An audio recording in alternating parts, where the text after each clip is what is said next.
Hello student, આજે આપણે વાત કરશું ધોરણ 11 ચેપ્ટર નંબર 11 દ્રવ્યના ઉષ્મીય ગુણધર્મોની અંદર ઉદાહરણના દાખલાઓની.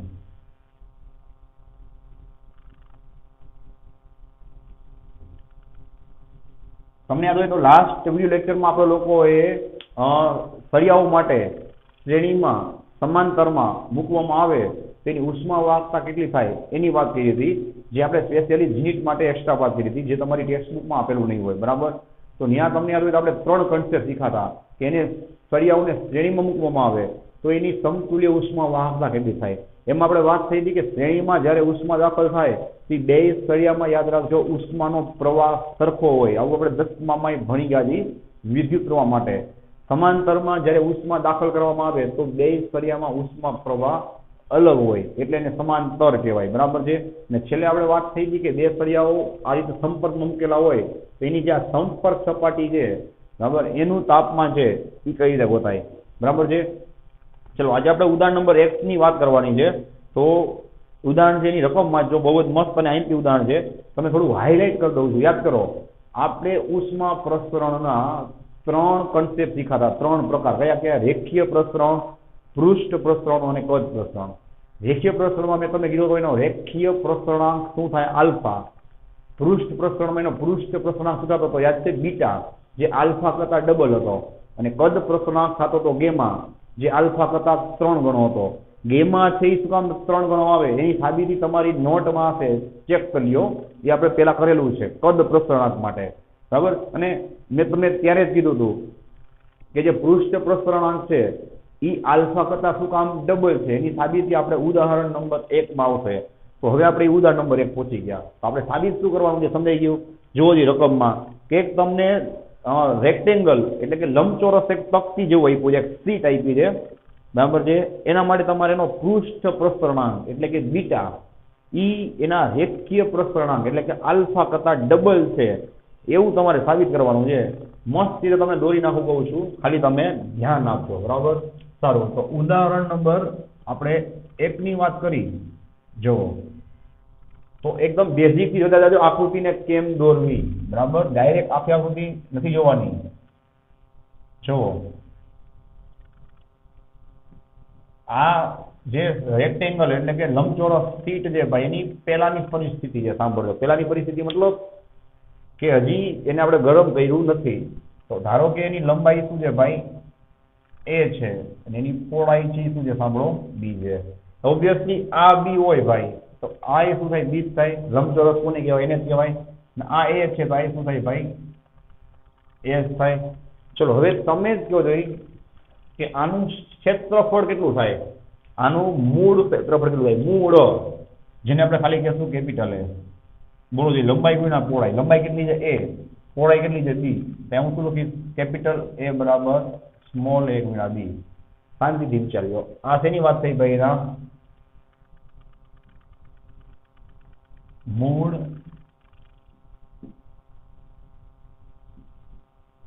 ક્ષેત્રફળની વાત થઈ. હવે તમે એને ગરમ કરો છો, જો જોઈએ એટલે શું થશે ભાઈ? એના પરિમાણો વધશે, એનો લંબાઈ અને પહોળાઈ 2 પરિમાણ વધશે એટલે એને શું કહેવાય? પૃષ્ઠ પ્રસરણ કહેવાય. તો હવે આપણે એને દોરી જોવો જોઈએ. તો ધારો કે એના પરિમાણ વધી ગયા આ રીતે. જોજો, બરાબર, આટલા બધા પરિમાણ ન વધે પણ આપણે તો સરખું તમને આમાં દેખાય અને વાંચવાની કે સમજવાની મજા આવે એટલે આપણે થોડું વધારે પડતું મોટું દોરેલું છે. તમે જેમ ખોટાને આમ ઝૂમ કરતા હોય ને એમ પણ દોરી શકાય. આવી રીતના સમજાય કે આ રીતે પરિમાણ સુધી એના વધ્યા. આ તમને દોરવામાં ઈઝી પડશે આ ટેકનિક. ચલો હવે આપણે શું કરવાનું છે? તો કે આ જે વધારો આવ્યો પરિમાણમાં એના ક્ષેત્રફળમાં એ કેટલો હોય? તો મેથેમેટિકલી આવો સ્ટેપ છે એનો વધારો વધતો તો અઘરો છે. એટલે આપણે શું બુદ્ધિ ચલાવશું ભાઈ કે એના એવા ભાગ કરશું કે જે આપણને મેથેમેટિકલી આવડે છે અને આપણને સહેલા પડે. તો હું આના જો આવી રીતના 3 ભાગ કરી નાખું તો ચાલે. જોવો જોઈએ. આ બરાબર છે. હવે આપણે વાતને આગળ વધારી. ચલો, આ એની પહોળાઈ હતી, તો આ શું થાય? બોલો, એની પહોળાઈમાં થતો ફેરફાર થાય જેને આપણે કહેવાય ડેલ્ટા બી. તો મારો ભાઈ આ ડેલ્ટા બી હોય તો આ ડેલ્ટા બી થાય અને આ ડેલ્ટા બી થાય. વિચાર લ્યો. બરાબર, ઓકે. હવે આ બી છે, એની સામે આ પણ શું થાય ભાઈ? બી થાય.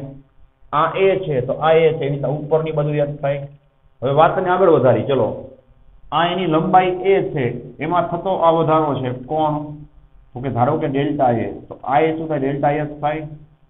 આ એ શું થાય? ડેલ્ટા એસ થાય. શાંતિથી વિચારજો, બરાબર છે. હવે વાતને આગળ વધારી, ચલો આપણે શું ગોતવા છે? આ ત્રણે ત્રણ ભાગ ગોતવા છે, જે ક્ષેત્રફળમાં થતો શું છે? વધારો છે. અને આ શું છે? એનું મૂળ ક્ષેત્રફળ છે. તો આને આપણે નામ આપી દઈએ, સાંભળજો, ડેલ્ટા A1. આને આપણે નામ આપી દઈએ ડેલ્ટા A2, એટલે કે ક્ષેત્રફળમાં થતો વધારો આ જગ્યાનો. અને આને આપણે નામ આપી દઈએ ડેલ્ટા A3. આ ત્રણેયનો તમે સરળો કરી નાખો એટલે તમને ટોટલ ક્ષેત્રફળમાં થતો વધારો છે એ મળી જાય, બરાબર છે. ઓકે, ચલો તો આપણે શું લખશું ભાઈ? કુલ ક્ષેત્રફળમાં થતો વધારો. ક્ષેત્રફળમાં થતો કુલ વધારો ડેલ્ટા એ બરાબર કેટલું થાય બોલો ભાઈ? તો કે ડેલ્ટા A1 વત્તા ડેલ્ટા A2 વત્તા ડેલ્ટા A3. ચલો હવે પ્રસરણાંકનું સૂત્ર શું છે? આપણે નજરની સામે રાખી. ચલો તમારે પણ આવું જ કરવાનું, પરીક્ષામાં નજર સામે રાખવાનું. ડેલ્ટા L બાય L બરાબર શું હતું? યાદ કરો, આલ્ફા ડેલ્ટા ટી હતું. હું L ને સામે જવા દઉં એટલે શું થાય? ડેલ્ટા L બરાબર alpha into L into delta T. શાંતિથી વિચારજો, બરાબર. હવે આ તો લંબાઈની વાત છે. આવી અહીંયા પહોળાઈ હોય તો ડેલ્ટા B બરાબર alpha B into delta T લખવાનું. C હોય તો ડેલ્ટા C બરાબર આલ્ફા C ડેલ્ટા ટી લખવાનું. X હોય તો ડેલ્ટા X બરાબર આલ્ફા X ડેલ્ટા ટી લખવાનું. આ થઈ ગયું રેખીય પરિમાણનું સૂત્ર. તમને એમ થાય સાહેબ અહીંયા તો પૃષ્ઠની વાત છે, રેખીય કેમ જોજો? તો સિમ્પલ વાત છે ભાઈ, આપણે બધાનું અલગ અલગ લેવાનું છે. કે આ લંબાઈ જે વધી દેખાય એને તો રેખીય પ્રસરણ જ કહેવાય. આ પહોળાઈ વધી એને રેખીય પ્રસરણ જ કહેવાય. તો આપણે ડેલ્ટા A ડેલ્ટા B લેવાના છીએ, બરાબર છે. ચલો હવે આપણે સ્ટાર્ટ કરી. તમારે જ આન્સર આપવાનો છે ભાઈ કે ડેલ્ટા A1 એટલે શું થાય? અહીંયા છે. ચલો આ આખો વિભાગ દેખાય આટલો, એનું ક્ષેત્રફળ કેટલું થાય? લંબાઈ ગુણ્યા પહોળાઈ. આખા વિભાગની લંબાઈ કેટલી છે? જોવો જોઈએ A જોઈજો, ઇન્ટુ એની પહોળાઈ કેટલી છે? ડેલ્ટા B, બરાબર છે. વત્તા ડેલ્ટા A2 કોનું ક્ષેત્રફળ છે? કોના ક્ષેત્રફળનો વધારો છે? આ જગ્યાએ. ચલો આ જગ્યા છે દેખાય આખી, એની લંબાઈ કેટલી છે? જોવો જોઈએ ડેલ્ટા A, કાઉન્સમાં શું લખશો? ડેલ્ટા સ્મોલ a, ઇન્ટુ એની પહોળાઈ કેટલી છે? B, વત્તા ડેલ્ટા A3 ની વાત કરી તો આની લંબાઈ કેટલી છે? જોવો જોઈએ ડેલ્ટા A, ઇન્ટુ એની પહોળાઈ કેટલી છે? જોવો જોઈએ ડેલ્ટા B. વિચાર લ્યો, બરાબર છે. ચલો next step is equal to A એમને રાખી દો. ડેલ્ટા B એટલે શું થાય? ઓલું સૂત્ર નજર સામે રાખવાનું. જો આ ડેલ્ટા L છે કે ડેલ્ટા B હોય તો શું થાય? ડેલ્ટા B બરાબર આવી રીતના જુઓ, આલ્ફા B ડેલ્ટા ટી લખી શકાય. તો અહીંયા શું લખશું? ડેલ્ટા B બરાબર alpha into B delta t વત્તા, ચલો ડેલ્ટા A ની વારી છે, ધ્યાન આપજો. એમાંથી સૂત્ર લગાડો જોઈએ. શું થાય? આલ્ફા આમાંથી બધી શકાય. આલ્ફા B છે કે A આવી, alpha into A into delta T. અને બાજુમાં B લખેલો છે, ભૂલાઈ ન ભાઈ, ધ્યાન આપજો. હું તમને હાઇલાઇટ કરી દઉં છું એટલે ખ્યાલ આવે. એક જ મિનિટ. આમે ડેલ્ટા B નું સૂત્ર વાપર્યું છે, તમે પણ હાઇલાઇટ કરી દેજો. આમે ડેલ્ટા A નું સૂત્ર વાપર્યું છે, B તમને એમને લખ્યા છે. હવે હું શું કરીશ? ડેલ્ટા A અને ડેલ્ટા B બેના સૂત્ર પાછા વાપરીશ, કારણ કે બેમાં થતો ફેરફાર છે. રેડી? ચલો શું છે બોલો જી? વત્તા, ચલો ડેલ્ટા A માટે શું લખશો પાછું? Alpha into A into delta t વત્તા alpha into B into delta t. ચલો આને પણ તમને હાઇલાઇટ કરી દઉં છું કે આ સૂત્ર આખું મેં ડેલ્ટા A માટે લખ્યું છે, આ સૂત્ર મેં આખું ડેલ્ટા B માટે લખ્યું છે. ઓકે, ચલો હવે ધ્યાન આપજો. નેક્સ્ટ સ્ટેપ શું થશે? Is equal to A into B લઈ લેશો, alpha into AB into delta T. જોવો, બરાબર છે. વત્તા અહીંયા શું થશે? આલ્ફા આમાં એમ જ આવશે, જો AB ઇન્ટુ ડેલ્ટા ટી વત્તા, હવે ધ્યાન આપજો. ઓકે, અહીંયા વચ્ચે ગુણાકાર છે ભાઈ, સોરી. ચલો વચ્ચે બે વચ્ચે ગુણાકાર છે, બરાબર છે. એટલે બેનો ગુણાકાર કરો શું થાય? આલ્ફા ગુણ્યા આલ્ફા, આલ્ફા નો સ્ક્વેર ઇન્ટુ AB ઇન્ટુ ધ્યાન આપજો ભાઈ ડેલ્ટા ટી નો સ્ક્વેર છે, બરાબર છે. હવે આ જે આખું સ્ટેપ છે સાંભળો, એને અવગણતા. શું કામ? એનું પ્રોપરલી કારણ આપું છું, એમને આપણે અવગણશું નહીં, બરાબર. સારું, તમે જો રકમમાં આલ્ફા આપ્યો હોય સાબિતા જુઓ 10⁻5 કેલ્વિન ઇનવર્સ. હવે આલ્ફાનું આમ તો કાંઈ કામ નથી, આપણે થોડી આમાં કિંમતો મૂકવાની છે. તો એ આલ્ફા તમારું ધ્યાન ખેંચવા માટે આપ્યું છે કે ભાઈ કોઈ પણનો રેખીય પ્રસરાંક કે કદ પ્રસરાંક કે પૃષ્ઠ પ્રસરાંક એકદમ નાનો હોય ભાઈ, પોઈન્ટમાં હોય. તમે ઉપર ટેબલ ચેક કરી લેજો અલગ અલગ ધાતુ માટે આલ્ફાની, બીટાની, ગેમાની, એમાં તમને 10⁻2, 10⁻3, 10⁻4 એવા જ પ્રસરાંક આપેલા હશે. તો હવે તમે વિચાર કરો 10⁻5 છે, એમાંય તમે એનો સ્ક્વેર કરો 10⁻10 થાય એટલે 0.00009 મીંડા લખવાના. તો આ જવાબ એટલો બધો નાનો થાય કે એની કઈ જરૂર નથી. એને તમે આમાં ઉમેરો કે ન ઉમેરો કઈ બહુ ફરક પડે નહીં. એટલા માટે આપણે ન ગણીએ છીએ, બરાબર. એનું કારણ મેં તમે આપ્યું. તો તમે આલ્ફા જે 10⁻5 એમાં શું કામ આપ્યું છે સમજાઈ ગયું રકમમાં. ચલો હવે આ બે સ્ટેપ સરખા છે, વાંચો. આલ્ફા AB ડેલ્ટા ટી વત્તા આલ્ફા AB ડેલ્ટા ટી. હું શું લખી શકું અહીંયા 2 આલ્ફા ઇન્ટુ AB જો ઇન્ટુ AB ડેલ્ટા ટી લખી શકું. હવે તમારું ધ્યાન હોય તો ચેક કરો કે A ઇન્ટુ B, જો ભાઈ કામ આવી ગયું ને. A ઇન્ટુ B એટલે એનું મૂળ ક્ષેત્રફળ કેપિટલ A થાય. અહીંયા આપણે લખી નાખી ક્ષેત્રફળમાં થતો વધારો માટે ડેલ્ટા A બરાબર, ચલો એસો છે 2 આલ્ફા A ઇન્ટુ B એટલે હાઈલાઇટ કર્યું છે, તમે પણ કરી લેજો થાય. આલ્યો આવી ગયો તમારો જવાબ ડેલ્ટા A ના છેદમાં. હવે હું શું કરીશ, આ A અને ડેલ્ટા ટી ને નીચે લઈ લઈશ. જો A અને ડેલ્ટા ટી ને નીચે શું વધશે ભાઈ, ઓકે 2 આલ્ફા વધશે, બરાબર. કીધું તું ને મેં તમને આ શું આવી ગયું ભાઈ, રેખીય પ્રસરણ કરતા બમણું આવી ગયું ને. શું આવી ગયું, 2 ગુણ્યા લખી જ આપું છું તમને, બસ રેખીય પ્રસરણ કરતા ડબલ આવી ગયું, 2 ગુણ્યા રેખીય પ્રસરણ, જેને આપણે શું કહી દઈએ ભાઈ, બીટા કહીશું. બીટા એટલે આપણો કોણ થાય, તો કે પૃષ્ઠ પ્રસરણાંક. તો આપણે સાબિત કરાવ્યું કે ભાઈ એના કરતા ડબલ હોય. અને ઓલો ગેમા છે એ 3 ગણો હોય કોના કરતા, આલ્ફા કરતા. એ કેમ હોય એની સાબિતી આપણે ત્યારે જ સમય જ કરાવેલી છે, જોઈ લેજો, બરાબર. ચલો અહીંયા તમારું થઈ ગયું ઉદાહરણ નંબર 1 પૂરું. હવે આપણે વાત કરી નેક્સ્ટ ઉદાહરણ એટલે કે ઉદાહરણ નંબર 2 ની. ઓકે ચલો ભાઈ બીજાની રકમ વાંચો ભાઈ. આ ઉદાહરણ એકદમ પ્રેક્ટિકલ ઉદાહરણ છે. ફોર એક્ઝામ્પલ આપણે 9મા લેસનમાં ભણી ગયા છીએ કે લુહાર હોય એને લાકડાના પૈડા ઉપર, તમે જોયું છે કે બળદગાડાની અંદર લાકડાના પૈડા ઉપર લોખંડની ધાર ચડાવેલી હોય. તે લોખંડની જે ધાર છે ભાઈ એ કઈ રીતે ચડાવે, તો કે લોખંડની ધારને શું કરે, પહેલા તો લાકડાના પૈડા કરતા થોડીક નાની સાઈઝની બનાવે. શું કામ, તો કે ગરમ થાય એટલે થોડીક ફૂલાય, એની સાઈઝ વધે એટલે લાકડાના પૈડા ઉપર એને ફીટ બેસાડીએ. પછી એના ઉપર ઠંડુ પાણી નાખે એટલે એનું શું થાય, સંકોચન થાય. સંકોચન થાય ભેગી પાછી એના ઉપર એના મૂળ પરિમાણમાં આવવાની ટ્રાય કરે. ખ્યાલ આવે, મૂળ પરિમાણમાં આવવાની ટ્રાય કરે એટલે શું થાય, એ લાકડાના જે પૈડું હોય એના ઉપર એકદમ બંધ બેસી જાય. તો આ એનું ઉદાહરણ છે, વાંચો જોઈ કે એક લુહાર જે લોખંડની રીંગને લાકડાના પૈડા ઉપર, લાકડાની ધાર ઉપર ચડાવવા માટે એને ગરમ કરે છે. પહેલા એનું તાપમાન કેટલું આપ્યું છે ધ્યાન આપજો, અને એની તમને વ્યાસ આપ્યો છે, સાંભળો 5.243 મીટર અને 5.231 મીટર.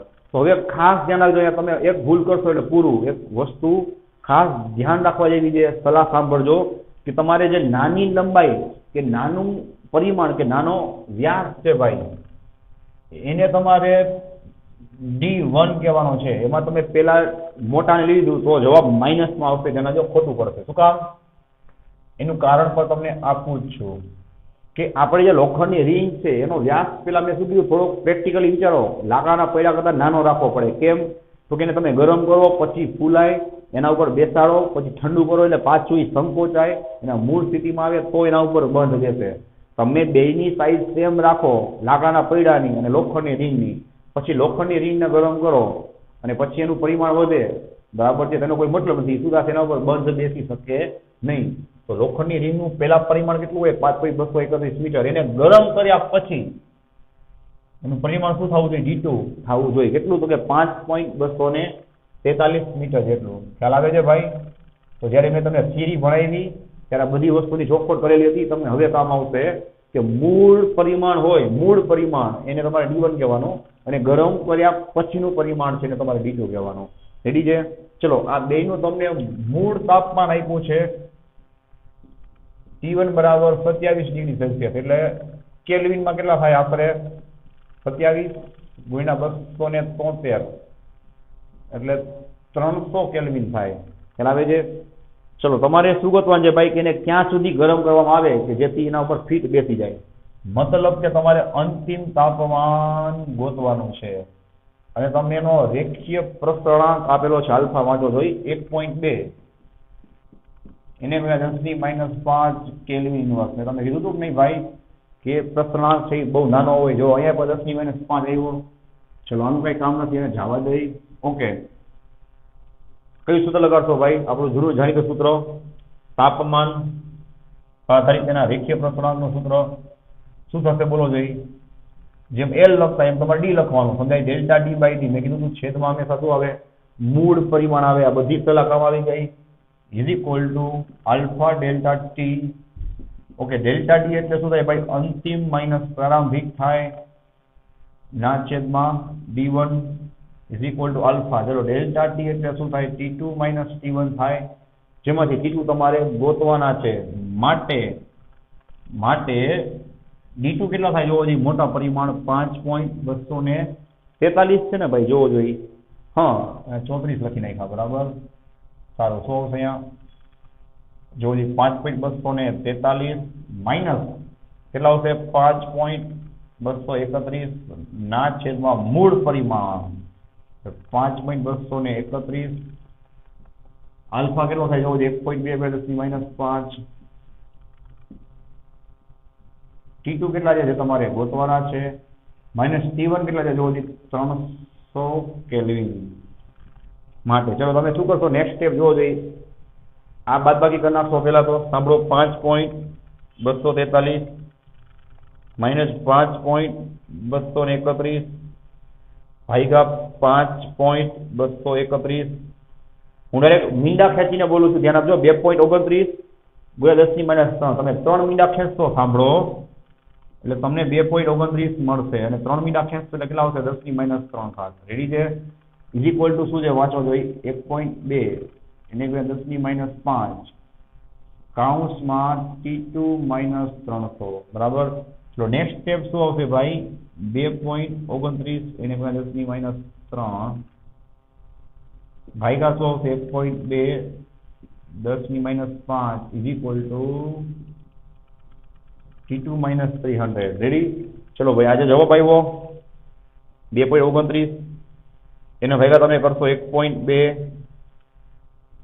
તમને મળશે 1.91. ધ્યાન આપજો કેટલું આવશે ભાઈ અહીંયા? 1.908 જોવો જોઈએ 1.908. ચલો ઘાતની વાત કરી તો ધ્યાન આપજો 10⁻5 ઉપર જાય તો પ્લસ થઈ જાય 5 માંથી 3 જાય તો 10⁻2 ઘાત ઇઝ ઇક્વલ ટુ કેટલા આવશે? T2 માઇનસ 300 બરાબર. માટે આ બે મીંડા આપી કેટલું થાય? 190.8 થાય is equal to T2 minus 300. ચલો નેક્સ્ટ સ્ટેપ T2 બરાબર 300 ને ડાબી બાજુ લીધો પ્લસ થઈ જાય 190.8 વત્તા 300 માટે T2 બરાબર કેટલા થાય ભાઈ? 490.8. સાંભળજો જવાબ શેમાં આવશે? કેલ્વિનમાં. આ જવાબ આવી ગયો. હવે ધારો કે તમારે એને સેલ્સિયસમાં લઈ જવો છે તો 490.8 એમાંથી પાછા તમારે 273 બાદ કરી દેવાના. જવાબ શેમાં આવી જાય? સેલ્સિયસમાં. ચલો ફટાફટ આપણે કામ કરી એને બાદ કરો જે શું થશે? 490.8 માંથી 273 બાદ કરશો તમને 217.8 મળશે. જવાબ જોઈ લેજો 217. ઓકે 217.8 મળશે. આને તમે રાઉન્ડ ઓફ કરશો ભાઈ એટલે તમને એક્ઝેક્ટ મળશે 218 સેલ્સિયસ. મતલબ કે લોખંડની રિંગને 218 સેલ્સિયસ ઉપર ગરમ કરવામાં આવે તો એનો વ્યાસથી આટલો વધી જશે જ્યાંથી તમે એને આપણે કહેવાય લાકડાની ધાર ઉપર તમે એને ચલાવી શકો. બરાબર. ચલો હવે આપણે વાત કરી નેક્સ્ટ ઉદાહરણની. આપણે એકદમ પ્રેક્ટિકલ ઉદાહરણ છે. આની પણ માહિતી મેં તમને આપેલી છે તો એની વાત કરી. ઉદાહરણ નંબર 11.3. ઓકે ચલો ભાઈ તો આની રકમ વાંચો ભાઈ. આમાં હું તમને પહેલા હાઇલાઇટ કરી દઉં. આખું મસ્ત તમને દોરીને કરાવું છું. પરીક્ષામાં દોરવું ફરજિયાત નથી. સમજવા માટે આજથી તમે 6 મહિના પછી પણ વાંચો તો તમને સમજાવવું જોઈએ.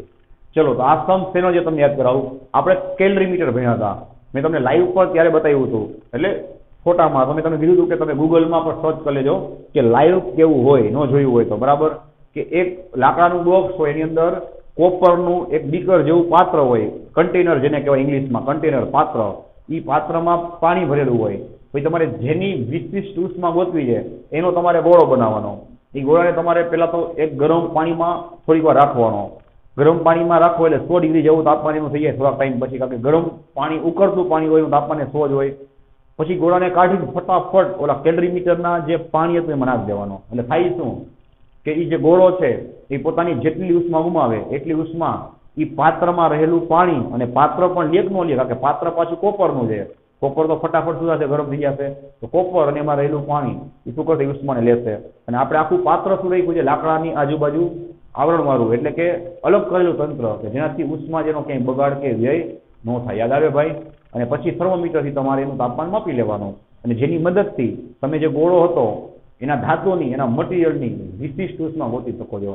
તો આ દાખલો શેનો જે સમજાઈ ગયું કે વિશિષ્ટ ઉષ્મા કોઈ વસ્તુની જ્યારે આપણે ટેબલમાં વાંચી છીએ તો આપણને પ્રશ્ન થાય કે આ ક્યાંથી આવી છે, એ ગોતવાનો દાખલો છે. ધ્યાન આપજો, હું બોલ્યો છું એ તમને દોરીને પણ પાછું બતાવીશ. પહેલા આમાં ડેટા ઘણો બધો આપ્યો છે અને આપણે કવર કરી લઈએ. સાંભળો, તો મેં તમને કીધું એ પ્રમાણે તમને એક એલ્યુમિનિયમનો ગોળો આપ્યો છે, તો તમે સમજી ગઈ છો કે વિશિષ્ટ ઉષ્મા તમારે કોની ગોતવાની છે, એલ્યુમિનિયમના ગોળાની અથવા એલ્યુમિનિયમની, બરાબર. તો એના માટે દળ આપ્યું છે 0.047 કેજી. આપણે શું બુદ્ધિ ચલાવશું ભાઈ, કે દળ M1 એવું નહીં લખી, બાજુમાં લખી જ નાખશું એલ્યુમિનિયમ. બરાબર, તમે સમજી જાય કે એલ્યુમિનિયમની વાત થાય છે. કેટલું? 0.047 કિલોગ્રામ. આપણે 3 ભાગ કરી નાખી, એક એલ્યુમિનિયમ, પાણી અને કોપરનું ઓલું પાત્ર, યાદ છે?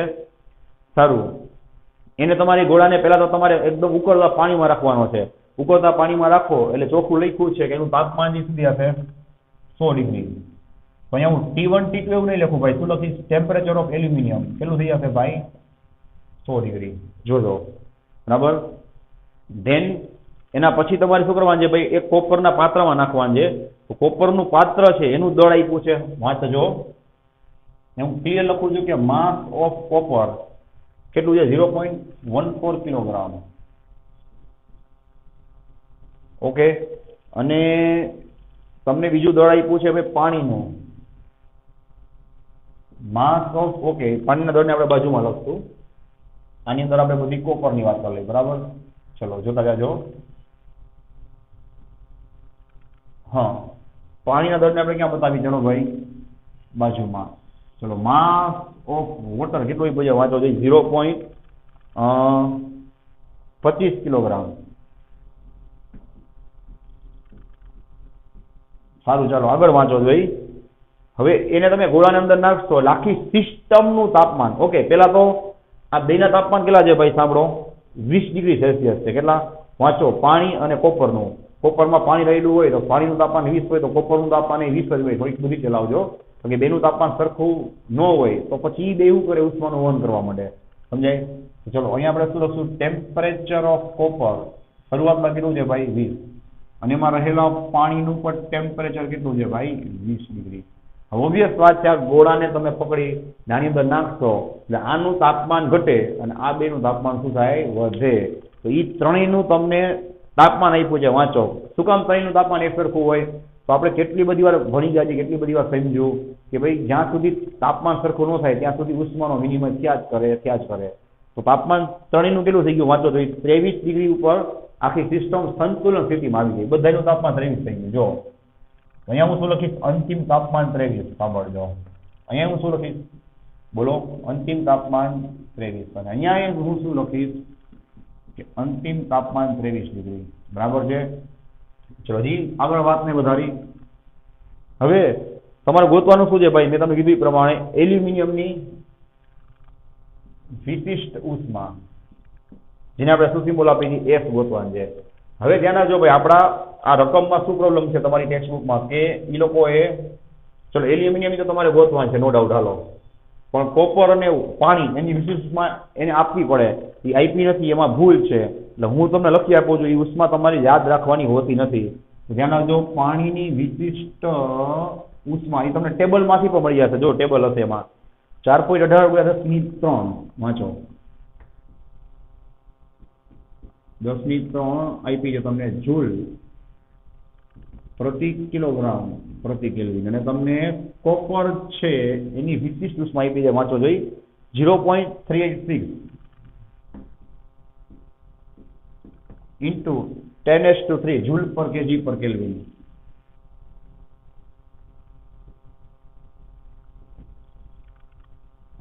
જૂલ પર કેજી પર કેલ્વિન ચેક કરી લ્યો. ચલો હવે આપણે દાખલો તમારે ગણવાનો છે, બરાબર. તો હું તમને પેલા આખી ફિગર સમજાવી દઉં છું, ધ્યાન આપજો.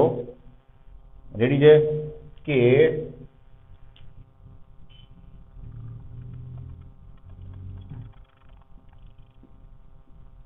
ચલો આ એકદમ ઉકળતું પાણી છે, આ રીતે જોઈ લો. આ ઉકળતું પાણી છે તો ઓબ્વિયસલી એનું તાપમાન કેટલું હશે? 100 ડિગ્રી પર હશે, સમજાય? હવે પાણીમાં તમારે એલ્યુમિનિયમ છે એનો ગોળો નાખવાનો છે. સાંભળો, આ એલ્યુમિનિયમ નો ગોળો તમે આમાં નાખશો, બરાબર ને?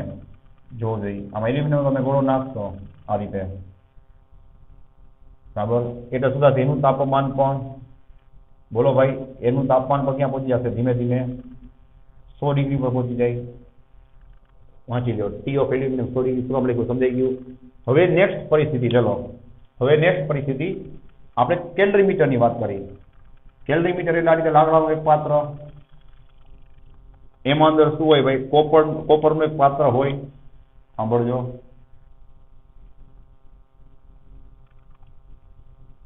આ રીતે એમાં શું હશે ભાઈ? પાણી ભરેલું હશે.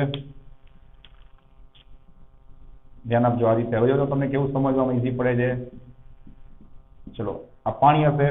હવે ઓબ્વિયસ વાત છે, આ પાત્ર અને આ પાણી, બરાબર ને ભાઈ? આ શેનું હશે? કોપરનું હશે. એ બેયનું તાપમાન કેટલું હશે? બોલો જોઈ. તમને 20 ડિગ્રી આપ્યું છે, દેખાય? તો બે 20 ઉપર જ હોય, કારણ કે નહીં તો બેયના તાપમાન અલગ હોય. તો પહેલા તો એ બે ઉષ્માનું વહન કરવા માટે આને આપણે નાખીએ પેલા, બરાબર. હવે આમાં આપણે શું કરીએ ભાઈ? ત્રીજી ફિગર ધ્યાન આપજો ભાઈ. હવે આની અંદર આપણે એલ્યુમિનિયમના ગોળાને નાખી દઈએ, આવડાને, બરાબર ને? પકડીને જો આ રીતે આની અંદર, બરાબર. તો શું થાય? ધ્યાન આપજો.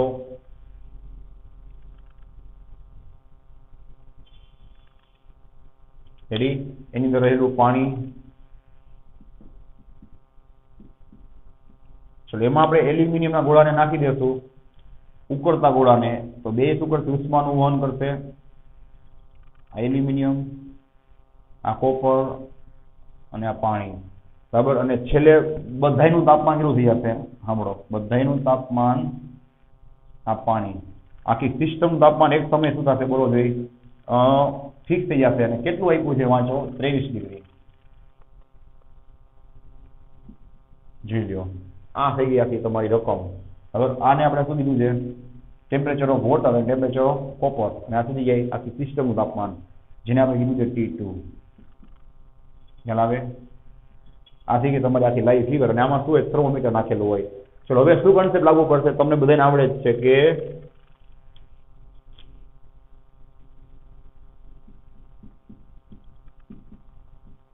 એલ્યુમિનિયમના ગોળા વડે ગુમાવાતી ઉષ્મા ઇઝ ઇક્વલ ટુ શું થાય? બોલો. કોપરના પાત્રને મળતી ઉષ્મા વત્તા પાણીને મળતી ઉષ્મા. રેડી છે?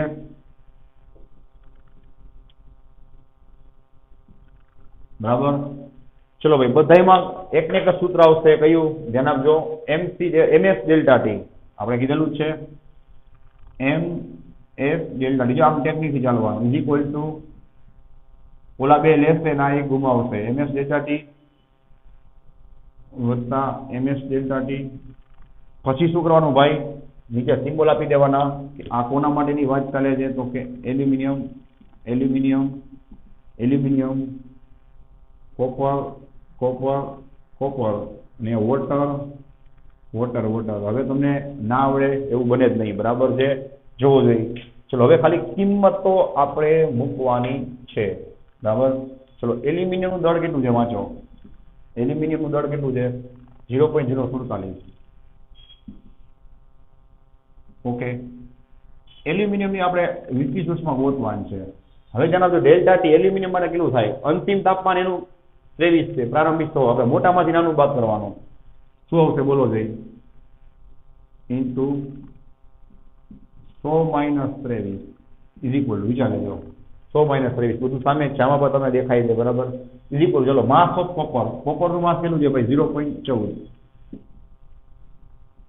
કોપરની વિશિષ્ટ ઉષ્મા ધારિતા કેટલી છે? વિશિષ્ટ ઉષ્મા જો આ લખી છે કામ આવી ગઈ 0.386. એને ગુણ્યા 10⁻3. સાંભળજો, કોપરના તાપમાનમાં થતો ફેરફાર કેટલો છે? અહીંયા તૈયાર જ છે, જો કોપર માટે આવી ગયો. પેલા 20 હતું, પછી 23 થઈ ગયું. મોટામાંથી નાનું બાદ કરવાનું, 23 માઇનસ 20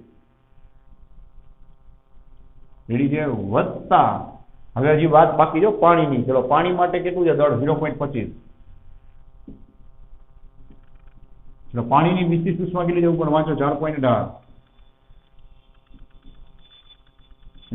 અને પાણી પણ પેલા કેટલા ઉપર હતું? બે સેમ જ હતા ને, 20 ઉપર, પછી એનું થઈ ગયું 23. એ શું કરશો ભાઈ? 23 માઇનસ 20 રેડી. માટે ચલો નેક્સ્ટ સ્ટેપ શું આવશે બોલો ભાઈ? ધ્યાન આપજો. 100 માંથી પેલા 23 બાદ કરી નાખવાના બરાબર. એને ગુણ્યા તમારે 0.047 કરી નાખવાના. તમને મળશે 3.619. સાંભળો, 3.619 એને ગુણ્યા એફ ઓફ એલ્યુમિનિયમ. ચલો ઓલી બાજુ જોવો જોઈએ. 23 માંથી 20 જાય તો 3 વધે. 3 એને ગુણ્યા 0.14 એને ગુણ્યા 0.386 તમને મળશે 0.1621. જોવો જોઈએ. એને ગુણ્યા 10 ની કેટલી ઘાત છે વાંચો? 3 ઘાત. આને આપણે કાઉન્સ આપી દઈ. હવે પાણી માટે ચલો ટ્રાય કરો. પાછું 20 માંથી સોરી 23 માંથી 20 જાય તો 3 વધે. એને ગુણ્યા 0.25 એને ગુણ્યા 4.18 તમને મળશે 3.135. જોવો જોઈએ. અને ઘાત કેટલી છે? 10 ની 3 ઘાત છે બરાબર. માટે હવે ધ્યાન આપજો ભાઈ, એફ ઓફ એલ્યુમિનિયમ ને તતા બનાવી છે અને થોડીક બુદ્ધિ ચલાવજો. આ બેની ઘાત સરખી છે જો, એટલે સરવાળો થઈ શકે એના મૂલ્યનો. 3.135 એમાં આપણે 0.1621 ઉમેરી દઈએ. 0.1621 તમને મળશે 3.294. અને ઘાત આપણે શું કરીએ? કોમન કાઢી દીધી, એટલે 10 ની 3 બહાર નીકળી જાય. આ 3.619 ત્યાં આવે છેદમાં. એની તો ઘાત કઈ છે નહીં. ચલો બરાબર છે. છેલ્લું સ્ટેપ જે સાંભળજો, છેલ્લું સ્ટેપ માટે એફ ઓફ એલ્યુમિનિયમ. ચલો 3.297 એક છે ભાઈ, એને ભેગા તમે લોકો ભાગાકાર કરશો. જોવો જોઈએ 3.619 તમને મળશે 0.911. જોઈ લો 0.911 એને ગુણ્યા 10 ની 3 શું આવશે બોલો ભાઈ? જૂલ પ્રતિ કેજી પ્રતિ કેલ્વિન. આવી ગયો તમારો આન્સર. જે તમારે અલગ અલગ આન્સર લેવા હોય તો લેવાઈ દઉં. એફ ઓફ એલ્યુમિનિયમ 0.911 10 ની 3 એટલે શું થાય? કિલો થાય. તો હું આમ પણ લખી શકું. સાંભળો, કિલો જૂલ પ્રતિ કિલોગ્રામ પ્રતિ કેલ્વિન. હજી હું એવું પણ કરી શકું કે નહીં કે આ 3 મીંડા કિલોના છે તો ઉપરના 3 મીંડા આપી દઉં તો 911 થઈ જાય. ત્યાં સુધી પાછું જેમ હતું એમ જૂલ પ્રતિ કિલોગ્રામ પ્રતિ કેલ્વિન. આ થઈ ગયા તમારા અલગ અલગ જાતના 3 આન્સર. રેડી? તો ચલો અહીંયા તમે જોયું કે આપણે 3 દાખલા જઈને ઉદાહરણના પૂરા કર્યા. નેક્સ્ટ વિડીયોમાં અહીંયાથી આપણે આગળ વધી અને બાકીના ઉદાહરણ છે એને સોલ્વ કરશું. આમાં કઈ ડાઉટ હોય તો ખાસ ઇન્ફોર્મ કરજો બરાબર. So thanks for watching this video. Take care of yourself and see you soon in the next lecture.